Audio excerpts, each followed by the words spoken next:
Hi, I'm Judi Friedman, chairperson of PACE, People's Action for Clean Energy, and we mean squeaky clean energy. We're a Connecticut organization, an all-volunteer energy organization, and we like to call ourselves a public health organization because we think energy and public health are sisters, really. Our organization has been around since 1975, and one of our main things that we do is to showcase homes that show clean energy. And we also work with wonderful partners in Connecticut. Connecticut is blessed to have wonderful, wonderful volunteer organizations. And one of them is the Clean Water Fund and Clean Water Action. And so today, my special guest is wonderful Roger Smith. And Roger, don't blush or get embarrassed because he does a really good job. He's very, very knowledgeable about the legislature and some of the things that go on during the sessions. He helps us understand kind of who's doing what and why, and helps us to push for clean energy. And Roger, we're so glad to have you on the show today, and I wondered if you can tell us a little about the last session. What happened that was a problem, and this is important, and how was it resolved?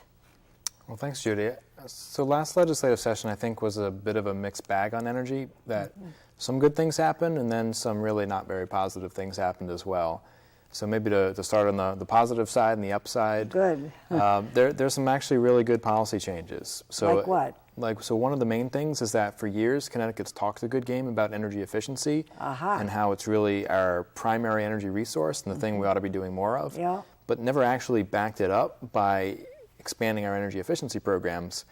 The legislature in this legislative session finally got serious about it, and really looks like we're on track to double the size of our efficiency programs. Okay, when you talk about energy efficiency, what examples would you mean?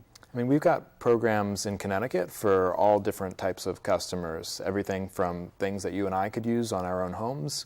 For instance, like what? So, for example, program Home Energy Solutions, where folks will come in and do some light weather stripping and change your light bulbs. Home Energy Solutions. I can Google that. Absolutely. And what will happen if I get involved with Home Energy Solutions? So it's really a first step where they'll go after some of the most cost-effective ways to make your home energy efficient. They'll come to my house. They'll come to your house and literally figure out where the big cracks and leaks are, help seal them up, swap out light bulbs for energy efficient ones, and then I think most importantly, assess your biggest opportunities to save more energy. And for most homes, that's more insulation in the attic, in the walls, in the basement. And how do they detect whether my home is leaking or not?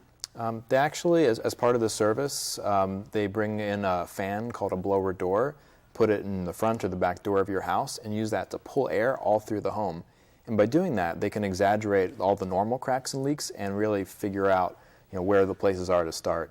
And in general, little hint here, in general, the basement and where the house meets the foundation is a place where a lot of air leakage happens, and then up in the attic as well. So if there's an attic hatch or stairway, a lot of times, buried under the clutter in the attic, there's major holes where pipes and lights and things are. Sure. So generally, that's really where you want to start, and that's where these guys start when they come to your house. I think a lot of people think, I've got to add solar, I've got to do this or something like that, but it's really the basics that is number one, right? Energy efficiency, the name of the game. Absolutely. I mean, you want to start with energy efficiency. I mean, a few dollars worth of light bulbs could literally save you $1,000 in solar. Okay, let's talk about light bulbs for a minute. So in the old days, it was the incandescent, and then we moved into compact fluorescents. And from my mind, of course they help with energy, but they're scary. And I just want to remind anyone who has a compact fluorescent bulb that is no longer working, it does not go in the landfill. It goes into hazardous waste. Where can you get rid of these compact fluorescent bulbs if you need to? I mean, a number of stores take them back, so places like IKEA and Whole Foods, and generally... Whole Foods does too.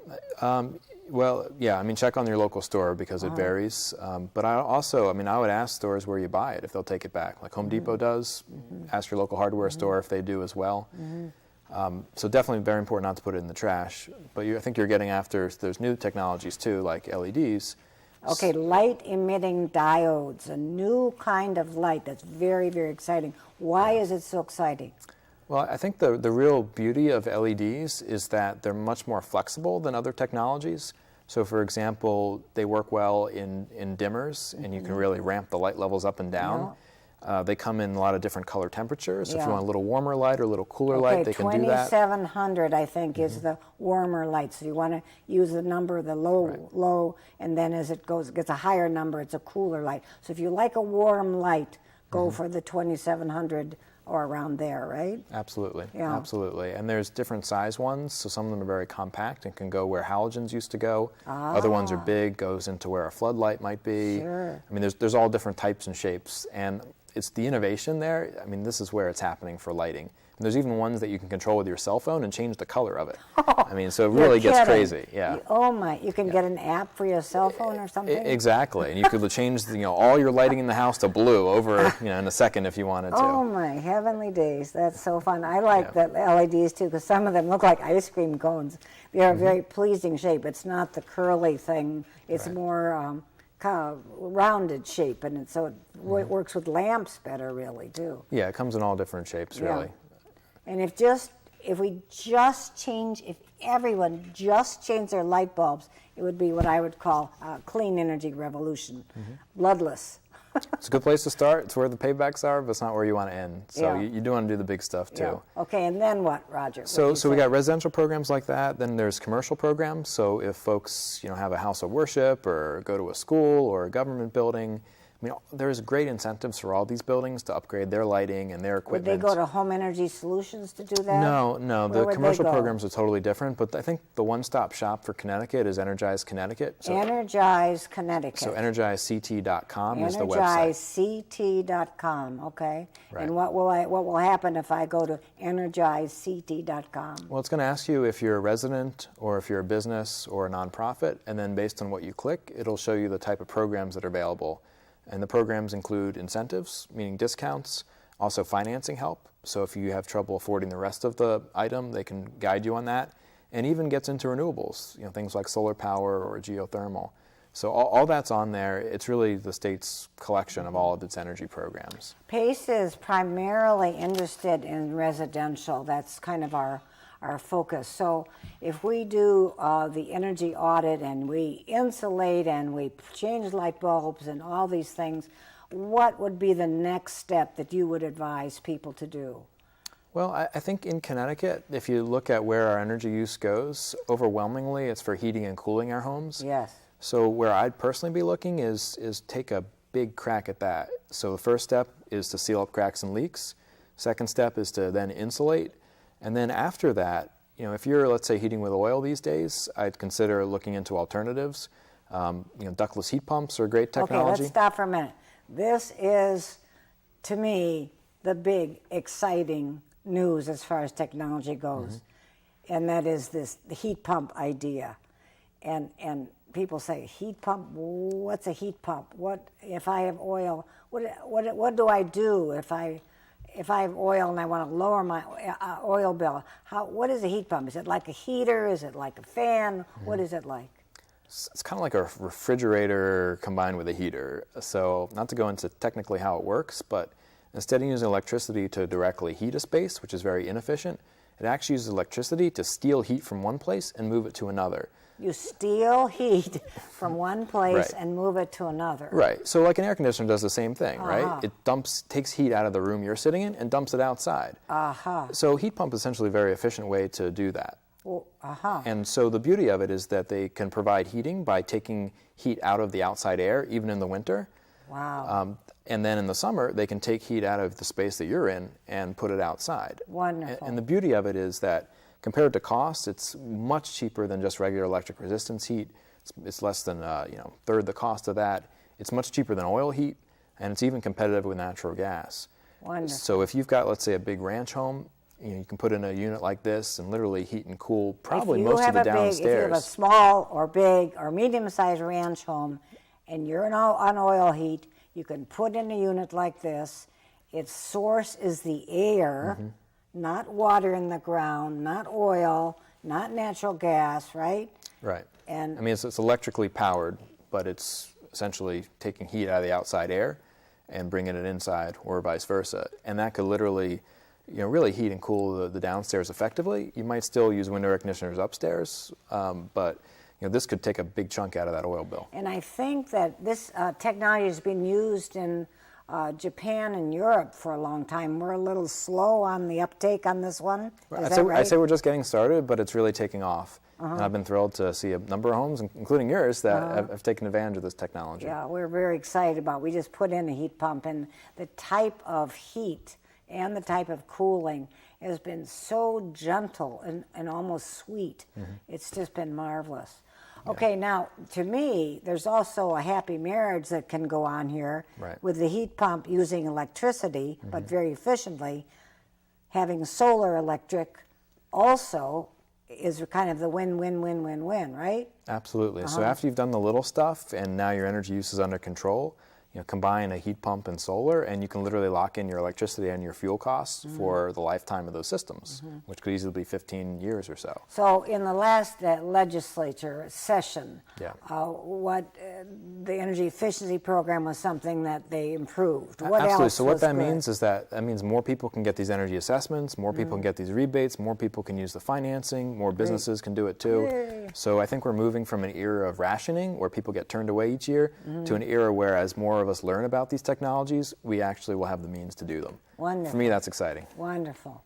Okay, now, in the legislature, some things happened that were pretty scary, as far as I'm concerned, for a while, and then got improved. And one was a reliance on Hydro-Quebec for renewable energy. I'm sorry, why in the world will we take Connecticut dollars and put them in Canada and run transmission lines from Connecticut to Canada through the White Mountains? I mean, I just don't understand that.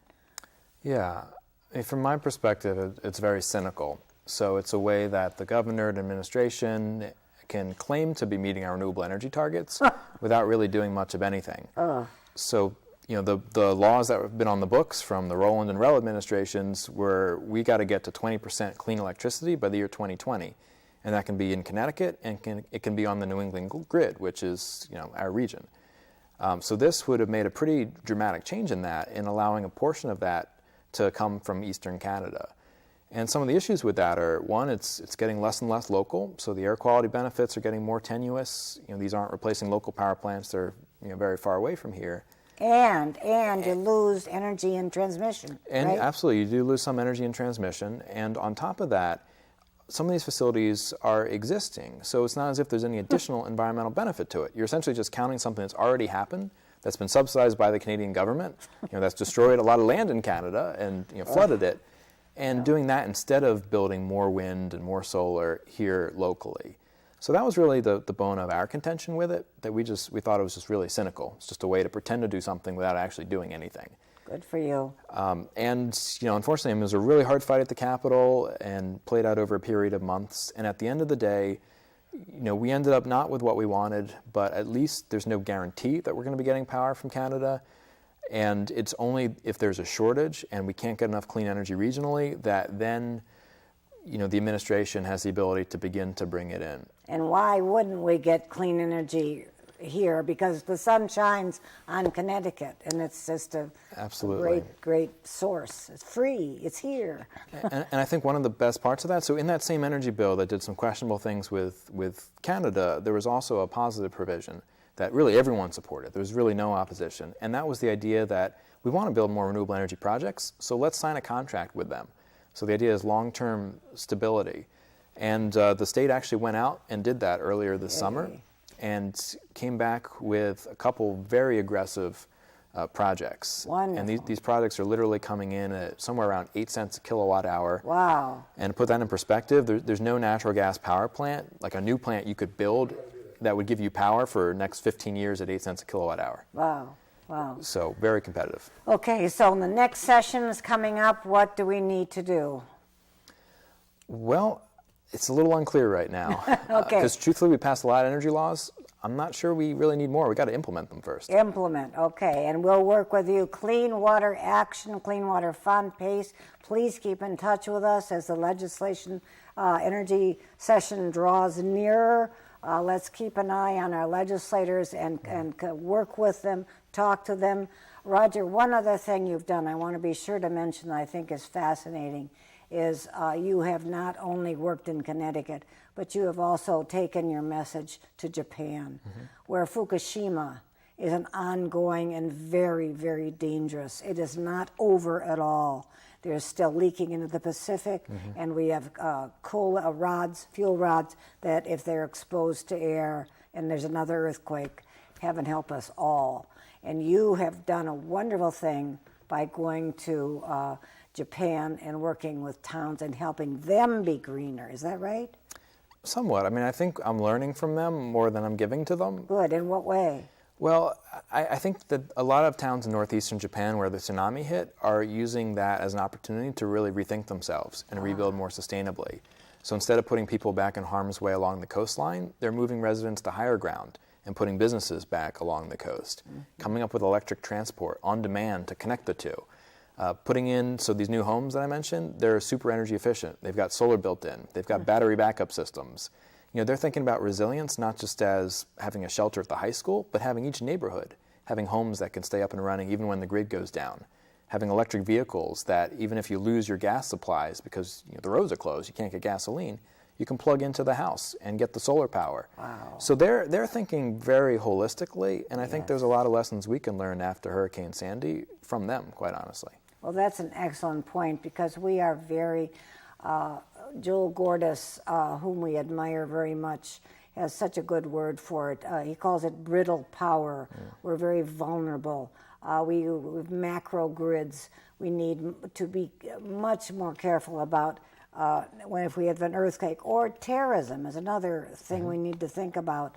Our grid goes down and not having rolling blackouts and things like that. So this idea of having more independence, having things smaller, having the microgrid. So we can learn about that, and I hope, I'm very glad you're going to be speaking, I think, at our annual meeting and talking a little about Japan and exactly what they're doing, and we're very excited about having you tell us about that. Are you in touch with Japan now? Yeah, absolutely. I mean, I just read one of the revised sustainability plans and rebuilding plans for a town and been in contact with them. And really, it's something that's not going to play out over a year. It's literally going to be the next 5 to 10 years to really see what happens. But I'm committed to go back there to see how it progresses and to try to come back here and tell the story, however it turns out. Okay, and how has Fukushima, what do you tell us about Fukushima right now and what's going on and what your analysis of it is and what concerns you about this tremendous, 3 Mile Island was one thing. Sure. And Chernobyl, I've been in the Chernobyl area 4 times and seen the devastation, and many of the people I've known have had cancer or are no longer living as a result of the Fukushima accident. Tell us about the Chernobyl accident. Tell us about Fukushima and where we're at right now.